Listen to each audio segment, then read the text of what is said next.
قدر نہیں ہے جیسی ہونی چاہیے۔ اگر آپ ہسٹری کا مطالعہ کریں تو ہمارے اسلاف، ہمارے بڑے ایک قرآن کی آیت کو سیکھنے کے لیے سینکڑوں کلومیٹر کا وہ سفر کیا کرتے تھے۔ یقین جانے صرف ایک قرآن کی آیت کو سیکھنے کے لیے حضرت بکی بن مخلد رحمت اللہ علیہ، یہ محدث گزرے ہیں بہت بڑے، کہاں پہ؟ اندلس، وہاں سے چلے اور بغداد پہنچے، اور بغداد پہنچ کر حضرت یحییٰ بن معین رحمت اللہ علیہ ان کی مجلس لگی ہوئی تھی، اس میں بیٹھ گئے، سوال و جواب شروع ہوئے، سوال کرتے رہے۔ استاد نے دیکھا لڑکا بڑا سمجھدار لگ رہا ہے، ینگ لڑکا ہے بالکل ہی، تو یہ بڑا ذوق شوق رکھ رہا ہے۔ مجلس ختم ہوئی نا تو یقین جانے اپنے استاد سے کہنے لگے مجھے پتا چلا ہے کہ وقت کے امام احمد بن حنبل رحمت اللہ علیہ یہاں پہ درس دیتے ہیں، مجھے ذرا ان کے بارے میں بتائیں وہ کہاں پہ ہیں۔ تو اس وقت امام احمد بن حنبل رحمت اللہ علیہ کا نام لینا اتنا بڑا جرم تھا جس کا کوئی حساب نہیں ہے۔ جو ان کی مدح بیان کرتا، ان کی تعریف کرتا، اس کو بازاروں میں کوڑے لگائے جاتے، اس قدر ظلم، اور ان کو گھر میں قید کیا ہوا ہے۔ تو حضرت یحییٰ بن معین رحمت اللہ علیہ کہتے ہیں تم نے پوچھا ہے تو میں تمہیں بتاؤں گا، فلاں گھر ہے امام صاحب کا، کہتے ہیں میں گھر میں گیا، دروازے پہ دستک دی تو موت کو آواز دینے کے مترادف تھا۔ یہ صرف واقعہ میں اس لیے بیان کر رہا ہوں، یقین جانیے ہمیں وہ قدر نہیں ہے علم کی جو ہمارے اسلاف کو تھی، ہمیں وہ قدر نہیں ہے۔ ہمیں پلیٹ میں رکھ کر گھر سے دین مل گیا ہے اور ہمیں اس کے لیے تگ و دو کی ضرورت ہی نہیں پیش آئی۔ تو امام احمد بن حنبل کا دروازہ جب کھٹکھٹایا تو امام صاحب باہر آئے، فرمایا کہ میں بہت دور سے سفر کر کے آپ کے پاس آیا ہوں۔ یقین جانے جس طرح ہم کہتے ہیں نا جی محاورتاً جملتاً، میں بڑی دور سے آیا ہوں سفر کر کے، فرمایا تم افریقہ سے آئے ہو سفر کر کے؟ امام صاحب کہتے ہیں امام صاحب افریقہ نہیں، میں اس سے بھی دور سے آیا ہوں۔ افریقہ کیا ہے؟ میں نے اس سے بھی لمبا سفر کیا، میں اندلس سے آیا ہوں، اسپین جس کا اب نام ہے، میں وہاں سے آیا ہوں۔ اللہ اکبر! یقین جانے امام صاحب بھی حیران رہ گئے اس نوجوان کے جملے پہ۔ میں جب یہ واقعہ پڑھ رہا تھا نا تو میں نے کہا چلیں یہ میپ کا دور ہے تو میپ لگاتے ہیں۔ میں نے وہ بغداد سے نا اسپین اور پھر اندلس شہر اس کا میپ لگایا، تو اب جو میپ سفر دیتا ہے نا وہ 800 کلومیٹر سفر ہے۔ وہ نوجوان 800 کلومیٹر سفر کر رہا ہے، کوئی موٹر وے نہیں، کوئی جہاز نہیں، کوئی دوسرا مسئلہ نہیں، جنگلوں کا سفر کر کے۔ اچھا امام صاحب کہتے ہیں بھی میرے درس پہ پابندی ہے، میں کیسے تمہیں درس دے سکتا ہوں؟ وہ کہنے لگا امام صاحب میں نا فقیروں کا لباس پہن کے، فقیروں کا فقیر بن کے نا میں گلیوں میں چلوں گا، فقیر بنتے بنتے میں اللہ کے نام پہ مانگنا شروع کروں گا اور میں آپ کے دروازے پہ دستک دوں گا فقیر بن کر۔ تو آپ خیر ڈالنے کے بہانے، مجھے کچھ دینے کے بہانے، اسی دوران مجھے آپ قرآن کی کوئی آیت سکھا دیں، مجھے کوئی حدیث سکھا دیں تو میرا مقصد پورا ہو جائے گا۔ یقین جانے کتنے دن یہ نوجوان وہ چلا پہن کے، چولا فقیروں والا، اور پھر گلیوں میں آواز آتا الآجر للہ، ہے کوئی اللہ کے لیے خیرات دینے والا؟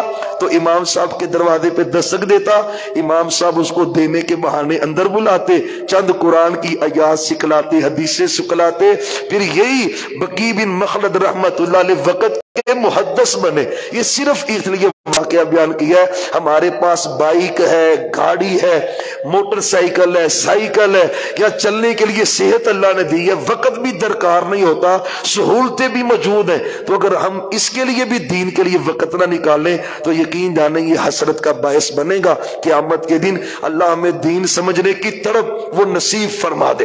تو بہرحال سورہ فاتحہ اس سے آغاز ہوتا ہے قرآن کریم کا، اور یہ قرآن کریم کی واحد سورت ہے جس کے سب سے زیادہ نام محدثین نے ذکر کیے ہیں۔ اچھا یہ قرآن کی واحد سورت ہے جو بہت زیادہ عظمت کی حامل ہے۔ آپ صلی اللہ علیہ وسلم نے ایک صحابی کو کہا تھا میں جب فری ہو جاؤں گا نا تو مجھے یاد کروانا، میں تمہیں قرآن کی سب سے بڑی سورت کے بارے میں آگاہ کروں گا۔ تو صحابی کہتے ہیں میں ویٹ کرتا رہا آپ سے پوچھنے کے لیے۔ تو جب مجلس ختم ہوئی تو میں آپ کے قریب گیا، فرمایا وہ بات پوچھنے کے لیے آئے ہو؟ میں وہی پوچھنے آیا ہوں۔ فرمایا وہ قرآن کریم کی سورہ فاتحہ ہے جو قرآن کی سب سے عظیم صورت ہے، ہم اس کو اتنا ہی لائٹ لیتے ہیں۔ ہم میں سے کتنے جنہوں نے آج اس کو تکرار سے پڑھا ہو، بطور شفا پڑھا ہو، بطور برکت پڑھا ہو، بطور ہدایت پڑھا ہو۔ کائنات کی سب سے قیمتی چیز تو ہدایت ہے نا۔ ہم فرقوں میں بٹے ہوئے، کوئی دیوبندی ہے، بریلوی ہے، کوئی دوسرا تیسرا ہے، یعنی وہ بندہ سمجھتا یار میں ہدایت کیسے پاؤں؟ بھئی اللہ کہتے ہیں تمہیں ہدایت چاہیے تو فاتحہ پڑھو۔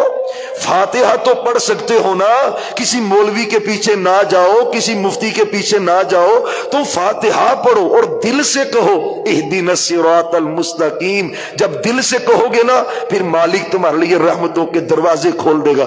ہمارے ادھر بھائی ہیں یقین جانے بازار میں، وہ مسلکن بریلوی مسلک کے ہمارے بھائی ہیں، تو بڑے اچھے ہیں، بڑے پیارے دوست ہیں۔ اچھا وہ کہتے ہیں مجھے نہ کچھ غلط محسوس ہو رہا تھا اپنے اعمال میں، تو میں مولویوں کے پاس جاتا، تو جس کے پاس جاتا وہ اپنی بات ہی کرتا تھا، جس کے پاس جاتا، یہ ظاہری سی بات ہے، جس کے پاس جاتا وہ اپنی بات کرتا۔ کہتے ہیں میں نے نا پھر رات کو اٹھ کر اللہ کے سامنے رونا شروع کر دیا، یا اللہ مجھے سمجھ نہیں آ رہی سیدھا رستہ کون سا ہے، میں کمزور ہوں، تاجر آدمی، مجھے نہیں سمجھ آ رہی، اللہ تو مجھے سیدھا رستہ دکھا دے۔ یقین جانی میں اللہ کی قسم کہہ کے کہتا ہوں، وہ شیخ وسیم ہمارے بھائی ہیں ادھر گلی ککیدیاں میں، ان کی شاپ بھی ہے، آپ کبھی یہ اجاز صاحب جانتے ہیں، عدنان بھائی جانتے ہیں، وہ گلی میں مجھے لوگ کہا کرتے تھے بھی ساری گلی بھی سیدھے رستے پہ آ گئی نا، انہیں نہیں آنا، اتنا متشدد۔ اور اب الحمدللہ یہاں پہ جمعہ بھی پڑھ رہے ہوتے ہیں، صف اول میں نماز بھی پڑھ رہے ہوتے ہیں۔ خدا رہا اللہ کا واسطہ ہے، یہ سورہ فاتحہ کائنات کی سب سے قیمتی چیز ہدایت ہے نا، تو اس ہدایت کی طلب کے لیے یہ سورہ فاتحہ بہترین نسخہ ہے۔ آپ سورہ فاتحہ بطور ہدایت پڑھیں، اللہ مجھے اس کے ذریعے ہدایت عطا فرما دے۔ اور ایک اس کا بڑا سبب یہ ہے کہ یہ پورے قرآن کا ایک خلاصہ ہے۔ آپ دیکھیں نا، مصنف کتاب لکھتا ہے تو اس کے شروع میں وہ مقدمہ لکھتا ہے، وہ مقدمہ چند صفحات کا ہوتا ہے، 2-3 صفحات کا مقدمہ ہے، اور کتاب سینکڑوں صفحات پہ لکھتا ہے، لیکن جو بندہ اس کا مقدمہ پڑھ لیتا ہے نا، وہ سمجھ جاتا ہے کہ مصنف نے پوری کتاب کے اندر یہ باتیں ڈسکس کی ہیں۔ میرے اللہ نے پورے قرآن کا مقدمہ سورہ فاتحہ میں بیان کر دیا ہے، پورے قرآن کا مقدمہ سورہ فاتحہ کے اندر ہے۔ قرآن میں اللہ کی تعریف ہے، اس کا آغاز ہی یہاں سے ہوتا ہے الحمدللہ رب العالمین۔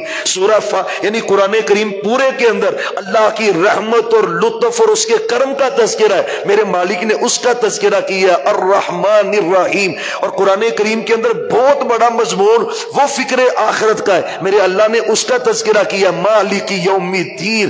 پورے قرآن کا ایک بہت بڑا موضوع وہ عبادت کا ہے، اللہ سے مدد مانگنے کا ہے، اللہ نے اس کا تذکرہ کیا ہے ایاک نعبد و ایاک نستعین۔ اور پھر بندہ سابقین انبیاء کے راستے پہ چلنا چاہ رہا ہوتا ہے، میرے اللہ نے اس کا تذکرہ کیا ہے اہدنا الصراط المستقیم صراط الذین انعمت علیہم۔ اللہ راستہ بھی ان کا چاہیے جو نبیوں والا راستہ ہے، اسی راستے پہ میں چلنا چاہتا ہوں، اور اللہ ان کا نہیں چاہیے غیر المغضوب علیہم ولا الضالین، ان کا نہیں چاہیے کہ جو گمراہ ہو گئے بھٹک گئے، اس سے مراد یہود و نصارہ ہیں اور ان کے نقش قدم پہ چلنے والے۔ یقین جانے اس سورت کی یہ عظمت ہے، یہ قرآن سے منفرد ہے، بالکل منفرد ہے، پورے قرآن سے منفرد ہے۔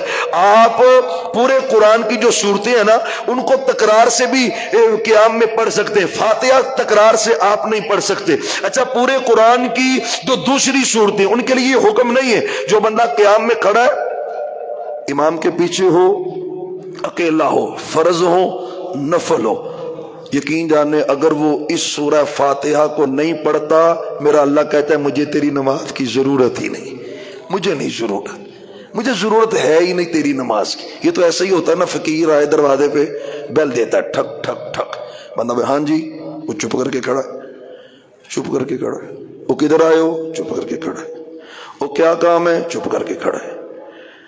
یہ ایسے ہی ہے، بندہ دروازے پہ دستک دیتا ہے، اللہ اکبر، دستک دے دیا، اللہ متوجہ ہوتا ہے، ہاں بھائی میرے بندے کدھر آئے ہو، پھر بندہ کہتا ہے الحمدللہ رب العالمین۔ سبحان اللہ، سوالی آیا نا، اور میرے سونے اللہ سوالی تیرے در پہ آیا ہے، تو سوالی کا پہلا کام یہ ہوتا ہے جس سے مانگنا ہوتا ہے اس کی وہ تعریفیں کرتا ہے. تعریفیں الحمدللہ رب الرحمن الرحیم، اللہ تعریفیں تیری ہے.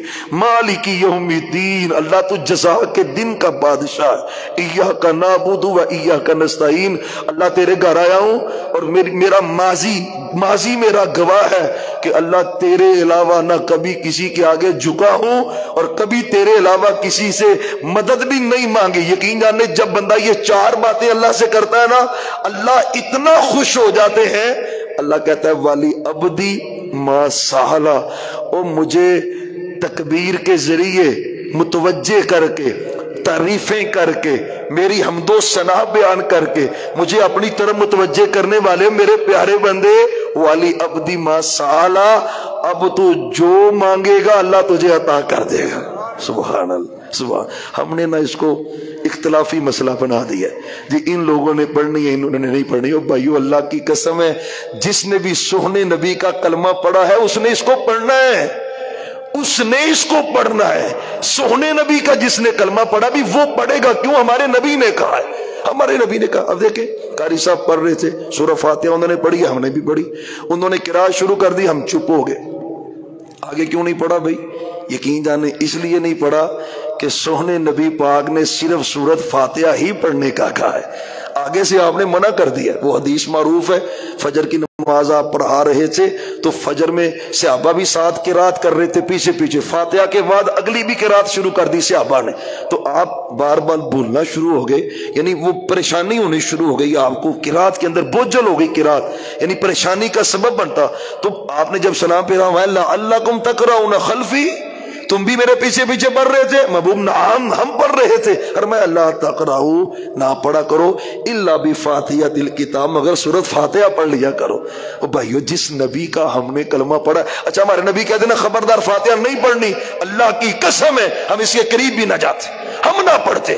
ہم پڑھ پتا کیوں رہے ہیں؟ میرے نبی نے کہا لا صلاۃ لمن لم یقرأ، اور جس نے نماز پڑھی اور اس نے فاتحہ نہ پڑھی اللہ اس کی نماز قبول ہی نہیں کرتا، قبول ہی نہیں کرتا. تو یہ کوئی کسی فرقے کا مسئلہ نہیں ہے بھائی، اسلام کا مسئلہ ہے، یہ دین کا مسئلہ ہے، اسلام کا مسئلہ ہے. اور ایک دوسرے انداز سے اگر سمجھے نا، اگر فاتحہ کو نکالا جائے نا نماز سے تو نماز دھڑم سے زمین پہ گر جاتی. یہ بھی بات میری نہیں ہے، میں آپ کو مسلم کی حدیث سناتا ہوں. قسمت الصلاۃ بینی و بین عبدی، اللہ کہتا ہے میں نے نماز اپنے اور اپنے بندے کے درمیان تقسیم کر دی ہے. تقسیم، یہ صحیح مسلم کی حدیث ہے. یا اللہ یہ تقسیم کیسی؟ فرمایا جب بندہ کہتا ہے نا الحمدللہ رب العالمین. ابھی قاری صاحب پڑھ رہے تھے آدم علیہ السلام کو اللہ بنانے لگے، فرشتے کہتے ہیں یا اللہ نہ بنا ان کو، یہ فساد کرے گا، لڑے گا، جھگڑے کرے گا. ہم جو تیری تسبیح کرتے ہیں اللہ کہتا ہے نہیں، جو میں جانتا ہوں تم جانتے. پھر جب کبھی یہ ماڑے ماڑے بندے نا شیخ پورے کے آپ بیٹھے ہیں نا، اللہ کی قسم اللہ فرشتوں کو متوجہ کر کے کہتا ہے. بخاری مسلم کی حدیث ہے. ادھر آؤ، تم کہتے تھے ان کو نہ بنانا، دیکھو کوئی سیول لائن سے آیا ہے، کوئی کسی بتی چونگ سے آیا، کوئی گھنگروڑ سے آیا ہے، کوئی کہیں سے دور دراز سے آئے. کس لیے آئے؟ تم کہتے تھے ان کو نہ بنانا، تو یہ تو بڑی بڑی دور سے آئے، تم کہتے تھے. اس حدیث میں بھی آتا ہے اللہ فرشتوں کہتے ہیں تم کہتے تھے نہ بنانا، فرمایا حمیدانی عبدی، فرشتوں گواہ ہو جاؤ میرا بندہ میری تعریفیں کر رہا ہے. تم کہہ رہے تھے انہوں نے فساد کرنا ہے، تو ذرا سنو تو صحیح وہ دارالعلوم محمدیہ میں کیا کہہ رہا ہے؟ کہہ رہا ہے الحمدللہ رب العالمین، وہ تو میری تعریفیں کر رہا ہے. ہاں الرحمن الرحیم ثنا یا عبدی، اور میرا بندہ میری ثنائیں بیان کر رہا ہے. مالک یوم الدین، اللہ جواب دے رہے. یار آپ کا رابطہ اگر کسی کا ہو جائے عمران خان سے، نواز اللہ کرے نہ ہی ہو، جو حالات بنے پڑے کام تو الٹ پڑ جانا ہے. لیکن ایک ویسے بات سمجھانے کے لیے کہہ رہا ہوں، کسی بڑے آدمی سے بندے کا کنٹیکٹ ہونا تو اس کی زمین پہ پاؤں ہی نہیں لگتے قسم اللہ کی. لیکن جو سورہ فاتحہ نماز میں پڑھتا ہے نا، قسم اللہ کی اس کا رابطہ میرے اللہ سے ہو جاتا ہے. سبحان اللہ، وہ اللہ سے باتیں کر رہا ہوتا ہے، وہ اس کو پتہ ہی نہیں کہ یار وہ کس اونچی ہستی کے ساتھ گفتگو میں لگا ہوا ہے. وہ میرا اللہ اس کے جواب میں کہہ رہا ہوتا ہے مجدنی عبدی. اور فرشتوں تم کہتے تھے نہ بناؤ، یہ دیکھو میری بزرگی میری بیان کر رہا میرا بندہ. ایاک نعبد و ایاک نستعین. رب خوش ہو جاتا ہے. اللہ کہتے یہ ہے میرا، کبھی کبھی دوسرے در پہ گیا ہی نہیں، کبھی بھی نہیں گیا اس در پہ. تو اللہ سے کلام کا یہ ذریعہ. اچھا ہم کہتے ہیں شارح نے بھی لکھا ہے کہ بندہ نماز میں اللہ سے سرگوشی کرتا ہے, باتیں کرتا ہے نماز میں اللہ سے, اور پوری نماز پڑھ لیں فاتحہ کے علاوہ کوئی دوسرا مقام وہ ہے ہی نہیں, فاتحہ میں بندہ اللہ سے کلام کرتا ہے, اللہ سے باتیں کرتا ہے. تو ہم نے اس کو متنازع مسئلہ بنا کر امت کا ایک بڑا طبقہ اس سے دور کر دیا. وہ بیچارے خالی ہاتھ جاتے ہیں, خالی ہاتھ واپس آ جاتے ہیں. مشہور کیا ہوتا ہے ہمارے بارے, مر گیا مردود, نہ فاتحہ نہ درود. لیکن یقین جانے گھڑی کے 50 سیکنڈ بھی نہیں لگتے جنازہ ختم ہو جاتا ہے. الحمدللہ ہم فاتحہ بھی پڑھ رہے ہوتے ہیں, ہم درود شریف بھی پڑھ رہے ہوتے ہیں, ہم میت کے لیے دعائیں بھی کر رہے ہوتے ہیں. تو خدا را یہ مسئلہ کا مسئلہ نہیں ہے, یہ اسلام کا مسئلہ ہے, یہ دین کا مسئلہ ہے, ہمارے سونے نبی پاک کا مسئلہ ہے, یہ عظیم مسئلہ ہے. اور اس کے آخر میں وَلَضَّالِينَ پھر آمین. سبحان اللہ. صحابہ یہودیوں کو بڑی تکلیف ہوتی ہے جب امام وَلَضَّالِينَ کہتا ہے اور مقتدی کیا کہتے ہیں, سبحان. ہمارے یہودی چڑ جاتے ہیں, یہودی چڑ رہے ہوتے ہیں, اللہ فرشتوں کی ڈیوٹی لگاتا ہے, چلو فرشتوں آسمان والو تم سب نے بھی آمین کہنا ہے. ہاں آپ اس مسجد میں کہہ رہے ہیں آمین, امن الملائکہ آسمانوں پہ فرشتے کہہ رہے ہیں آمین. سبحان اللہ. اگلا اعزاز کیا ہے, فَإِنَّهُ مَنْ وَافَقَ تَأْمِينُهُ تَأْمِينَ الْمَلَائِكَةِ. سبحان. قدم قدم پہ رحمتیں ہیں, برکتیں اور فضل ہی فضل ہے. اور میں جس کی آواز فرشتوں کی آواز سے مل گئی نا, اس موافقت پر اللہ اس کی زندگی کے سارے گناہ معاف کر دیتا ہے. سبحان اللہ سبحان اللہ سبحان اللہ. تو آمین یہ سونے نبی پاک صلی اللہ علیہ وسلم کا طریقہ ہے. آج بھی حرم گونج رہا ہے کہ نہیں گونج رہا, مسجد نبوی گونج رہی ہے کہ نہیں گونج رہی, گونج رہی ہے. آج بنا مطلب اللہ نے یہ جہاں پہ یہ سوشل میڈیا ہے, اللہ کی رحمت ہی بڑی ہو گئی ہے, اللہ کا فضل اتنا آسانی بڑی ہو گئی. بندہ لائیو دیکھ رہا ہوتا ہے, یار امام بھی پڑھ رہا ہے اور مقتدی بھی پڑھ رہے ہیں, غیر المغضوب علیہم ولا-الضالین. صحابہ کہتے ہیں 2-3 صفحے ہماری سونے نبی پاک کی آمین سنتی, پھر آپ کی اتباع میں ہم بھی آمین کہتے. تو یہ اسلام کا شروع سے طریقہ چلتا آ رہا ہے. اس کی عظمت بڑی زیادہ ہے. 10 بج گئے, آگے سورہ بقرہ ہے, کیونکہ کل تیسرا پارہ پڑھا جائے گا, اس میں کچھ سورہ بقرہ کا بھی تذکرہ کریں گے, اور مختصر سا سورہ بقرہ کا ایک خاکہ تفسیر کا آپ کے سامنے رکھیں گے. انشاءاللہ شیڈول یہی رکھیں گے 10 بجے تک ہم فری ہو جایا کریں گے تاکہ آرام بھی ہو سکے اور آسانی بھی ہو سکے. اسی سورہ فاتحہ کا ساری رات بھی اس کی ٹرانسلیشن ہو تو اللہ کی قسم ختم نہیں ہو سکتی. اللہ نے جو اس کے اندر عظمتیں رکھی ہیں, لیکن یہ تھوڑا سا کرنے سے نا ایمان بندے کا اپ ہو جاتا ہے, تازہ ہو جاتا ہے. تو یہ شفا ہے, یہ رحمت ہے, یہ برکت ہے. بطور ورد ہم اسے نہیں پڑھتے, سورہ فاتحہ کو ہم بطور ورد نہیں پڑھتے. ہم کسی کو کہتے ہیں نا او آفا جی کوئی اور شاید دسو, یار اور تانوں کو انجیل دس دیئے, تورات دس دیئے, کوئی زبور دس دیئے, تانوں کو منتر دسیے, بھئی سورہ کوئی اور شاید دسو جی. او بھئی سورہ فاتحہ پڑھے, اس کو شفا کے لیے پڑھیں, یقین جاننے پڑھیں. تفسیر القرآن لکھی ہے استاذ العلماء ہے عبدالسلام بھٹوی صاحب حافظہ اللہ. یقین جانے سورہ فاتحہ کی تفسیر میں پڑھ رہا تھا تو انہوں نے واقعہ لکھا ہے, کہتے ہیں ہماری ایک گھر کی عزیزہ تھی, ڈاکٹر کہنے لگے بھی یہ 2-4 دن دی پرونی ہے, 2-4 دن دی پرونی یہ گئی. تو کہنے لگے گھر والے سارے کہنے لگے بھی یہ تو ڈاکٹروں نے کہا ہے نا, اللہ نے تو نہیں کہا. اللہ نے تو کہا فاتحہ شفا ہے. وہ کہتے ہیں کہ خود میں چشمدید گواہ ہوں کہ ہم نے سورہ فاتحہ سے اس کو دم کرنا شروع کر دیا. کہتے ہیں ہماری وہی عزیزہ صحت مند زندگی کے سال اللہ نے اس کو کئی سالہ زندگی عطا کی ہے. بھائیو یقین کامل کے ساتھ اس کو شفا سمجھیں, اللہ رحمتوں کا نزول کر دیتا ہے. یہ برکت ہے, شفا ہے, یہ دم ہے, یہ رحمت ہی رحمت ہے اور فضل ہی فضل ہے. اور پتہ ہے نا اسپیشل دروازہ اللہ نے سورہ فاتحہ کے لیے کھولا تھا. خطبہ جمعہ میں بھی ہم نے تذکرہ اس کا کیا تھا, اسپیشل فرشتہ آیا ہے, اسپیشل دروازہ کھلا ہے. وہ آج تک فرشتہ نہیں آیا, آج تک دروازہ نہیں کھلا. جبریل کہتے ہیں وہ بھی یہ سپیشل پروٹوکول ملا ہے. اور یہ جو 2 چیزیں لے کے آیا ہے نا, 2 چیزیں, یہ چیزیں ایسی ہیں کہ پوری شریعتوں میں اللہ نے نازل نے کی. فرمایا محبوب ہے کیا, فرمایا ایک سورہ فاتحہ ہے اور ایک سورہ بقرہ کی 2 آخری آیات ہیں. اس کا وی آئی پی پروٹوکول ہے. اور پتہ نا جو وی آئی پی پروٹوکول والی چیزیں ہوتی ہیں اس کی عظمت زیادہ ہوتی ہے. تو ہم نے اس کو بطور ورد بھی پڑھنا ہے, وظیفہ بھی پڑھنا ہے, اس سے رحمتوں کا حصول بھی کرنا ہے. سورہ فاتحہ کو ترجمے سے ازبر کریں, ترجمے سے یاد کریں. آپ اللہ سے مانگ رہے ہو، ترجمہ دماغ میں چل رہا ہو، رحمتوں کا نزول ہوتا ہو۔ اللہ تعالی ہمیں قرآن سے تعلق جوڑنے کی توفیق عطا فرمائے، ذوق شوق سے قیام رمضان اس کی برکتوں کو سمیٹنے کی توفیق دے۔ وما توفیقی الا باللہ۔